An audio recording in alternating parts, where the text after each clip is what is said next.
3. Now. Action! Here we go! Season 2, episode 42. Paul, when is it going to stop? I don't know. There's probably a little song right there, but I don't know. We're just rolling, you know what? Just because, well, you know what? Even though tonight is the last word on quarantine cocktails, and what do I mean by that? It means this is an old drink. It is the last word cocktail. Yeah, what does it all mean? Give me a chance, I'll tell you. But it's the last word quarantine style cocktail. So, are you ready for this one? Come on in. And for all my Canadian folks out there, I'll tell you about that. We had some fun today. Hey? Yeah, all right. Oh, sorry, I didn't mean that. All right. Hey, Blue Monkey Quarantina. Only business is monkey business. Come on in.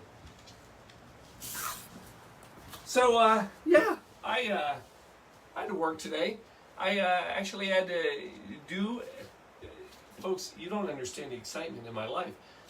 I'm at a point now where I am making cocktails for associations and groups and programs, virtual cocktail shows. Yeah, I'm drinking during the day, and it's work. It's a lot of fun. Hard to explain to the kids, but yeah, whatever. You know, I'm the adult. So tonight, yeah, the last word cocktail, oldie, really old, 1915 we're going back to. Pre-Prohibition.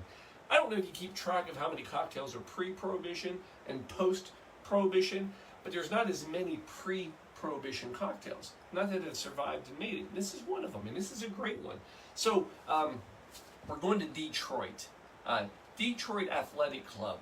Now, this place was, well, no, not was, is, yeah, the Detroit Athletic Club, which started like 1887, it's still there. So it was an athletic club that was meant to help people that wanted to get involved in amateur sports and all that, and it grew, and it's still in existence. It's got a pool and, you know, equipment and sports club and restaurant and bars, and it's just all sorts of things. And guess what? Star of the show tonight. Yeah, there's a star of this drink. His name was Frank Fogarty. Frank Fogarty, originally from Ireland, but moved to Brooklyn at the age of like 2. So he's the one who's credited with making the last word. Now, why did he even make it, or why is it named the last word? Well, let me give you a little more history about him. So Frank Fogarty was actually not only a bartender, he was big in vaudeville. Vaudeville, by the way, I explained to like Max and then when it's vaudeville. It's like stand-up comedy, but just in 1890, in the 1900s, stand-up comedy version. And so he would open his act, he would do a little song, he'd do a little dance, and then he would actually close with a recitation, a recital. And he always got in the last word. It's as good as I can make it, but that's literally where this all came from. So his cocktail, he named the last word.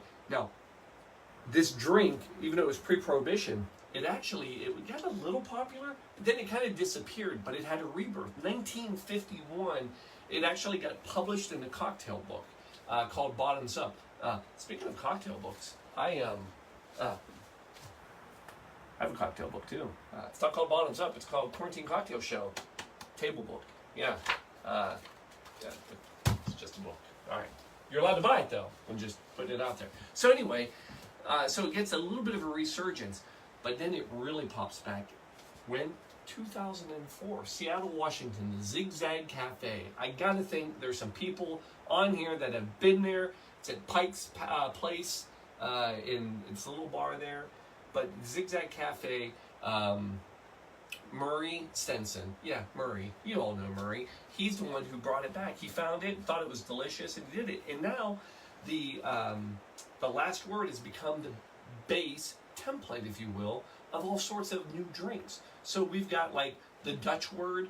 We've got the bird is the word. Yeah, the bird is the word. That's where you take it and you sub out the gin, which we'll talk about in a little bit, with tequila. Yeah, there's a bird is the word too. And that's when you use grappa. Yeah. So anyway, we've got the latest word. There's also the other word. The other word is when you put mezcal into this. Yeah, I saw Shelby give it a little, ooh, oh, we're going to try that one later. Yeah, we will. And then my favorite, the closing argument. Yeah, there's a drink called the closing argument. And it's also got mezcal in it, all based off the same thing. Yeah. So a lot of stuff has come out of the last word. Now, what's in it? We got two sort of new alcohols that we're going to throw into this drink. Unbelievable. Somebody asked me recently, Paul, how many bottles of alcohol do you possess at this point in time? A little over 100 if you're keeping score at home. Yeah, a little over 100. Probably a little closer to 105 now with these bad boys, because we get two things. One, chartreuse. Now, we drank together the yellow chartreuse. Tonight, we're dipping into the green chartreuse. Now, you know this story, right? This is 1805, the Chartreuse Monastery. Remember, they get the gift of this recipe for this magical elixir. And it was, I apologize, 1605. Yeah, because it was almost 150 years before they figured out how to actually make it. It's a pretty complicated recipe, apparently. So then, fast forward, then finally, it's like 1760, they figure out how to make it. It's so delicious, everybody likes it. So in 1840, they finally start bottling it as a drink, because before that it was just medicine, but it was so delicious, you know? It was like chewable aspirin when you were a kid. You know, it was medicine, but you ate 30 or 40 of these little orange tablets because they were delicious. So, anyway, yeah, so they finally, in 1840, they make the green one. That was the first, and they bottle it. And then the yellow one, same year. The yellow one that we've used is a little milder and not as strong. It is 80 proof, 40% alcohol. The green, oh, this is big boy stuff here. Yeah, this is 110 proof, 55% alcohol. Yeah, that's what we're drinking tonight. The other thing that we're going to throw into this drink that we haven't had yet is maraschino liqueur, Luxardo brand, to be precise. Paul, I've heard of Luxardo. I think they make cherries, and I put them in my Manhattan all the time. Yeah, you'd be correct. Same company, out of Italy. Been there forever. Matter of fact, this goes back to like 1821. And the difference, because you know I'm a big fan of the cherry herring, which is, it's Danish. And I'm Danish, so it's one of my favorites. And that's why we drink it all the time. But they're different, because the cherry herring that, you know, the Danes, what we love, that's actually made just with the cherry. The Luxardo liqueur is actually, it uses the whole thing, including the pit, and it has a little bit different flavor. It's clear versus cherry herring that's got a red color to it. Now, what's funny about this, little side note, this is coming out of Italy, right? Again, 1821s. But you know what's funny about it? In Italy, not a popular drink. They don't drink it hardly at all. Matter of fact, the most popular use for it in Italy is bakers use it for, you know, different cookies and such. And they just pour it on fruit when they have fruit salads. Yeah, I'm going to try that later. All right, so, Paul, if it's so good, make it. All right, I want it. So, step one, a couple martini glasses, cocktail, coupe, whatever you want. I'm going to go martini tonight, put some ice in them. We want these to be chilled. Second, coming in, ice. Easy drink to make. It's equal parts. Now, I will sit here and tell you, people will talk that you need more gin, less of the maraschino liqueur. You play with it, but I'm always going to tell you, go original first. And the original one is equal parts. And we're going to go ounce of everything. So, that starts with 1 ounce of gin. I'm going to tell you to go with more of a floral gin. Go with a Hendrix. We're going to go with the Harrahorn gin, Norwegian. Why not? Delicious, very floral, botanical deliciousness. So 1 ounce, one for me, one for Shelby. And then, yeah, Luxardo. Ooh, this stuff. Oh, it's delicious smelling. We're going to go 1 for me. Oh, a little bit of a long pour. One for Shelby. Getting fancy. I know. We're getting, Paul, how many have you had already? Well, I told you I had to do this for a show. I had to practice one, then I had to make one live, and then there was some left over. Don't worry about me. But we're going green chartreuse now. Did I mention 55% alcohol, 110 proof? Good stuff. We're going to go one, and then one more. That was for Shelby. And then the other part to this is there's actually fruit juice in it. And we're going to go lime. And I'm going to tell you about one lime per. That'll give you your ounce. So come on in here with your magical juicer that I'm sure everybody has at this point. Paul, I don't have one yet. Well, if you're a top shelf sponsor, you get one as part of your sponsorship. Oh yeah, monogrammed and everything. These are some big limes. I'm gonna just. So there's that one.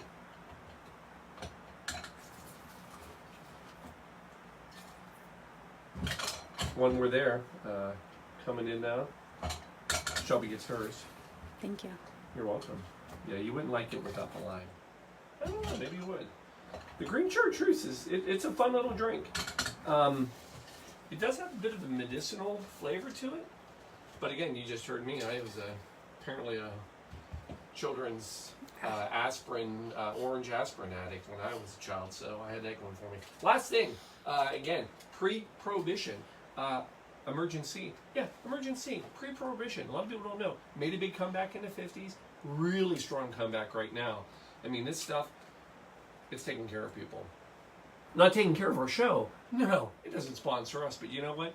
Emergency. We sponsor you. Now, a little sprinkle of this, because that's going to make everybody feel better.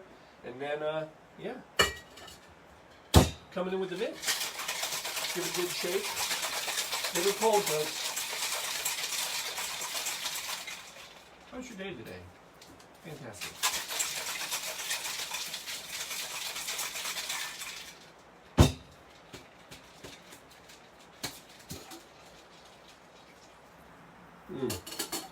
Deliciousness in a can. Take your ice, dump it. Strainer, strainer, strainer. Bueller. I got a million of them. We're coming in, and then, yeah.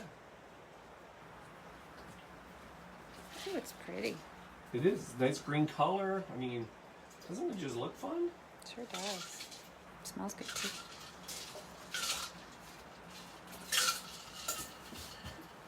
Garnish. Coming in. We're going to go lime. Obviously.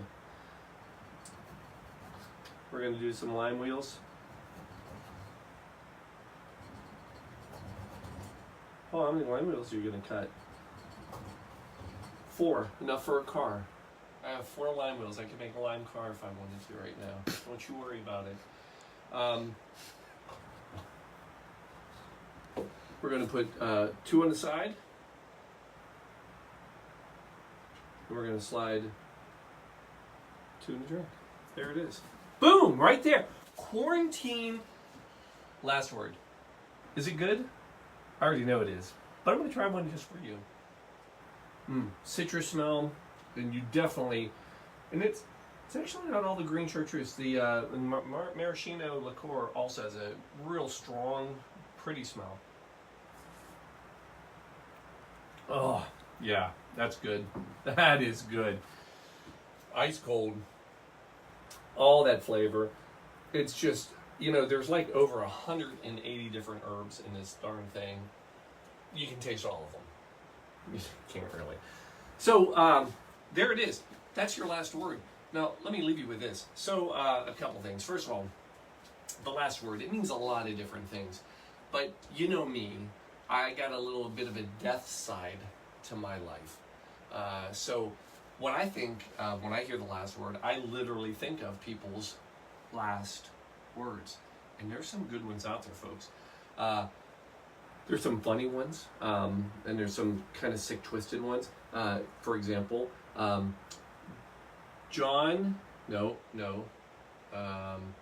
James David French. So James David French, he actually was the last person to be executed in Oklahoma.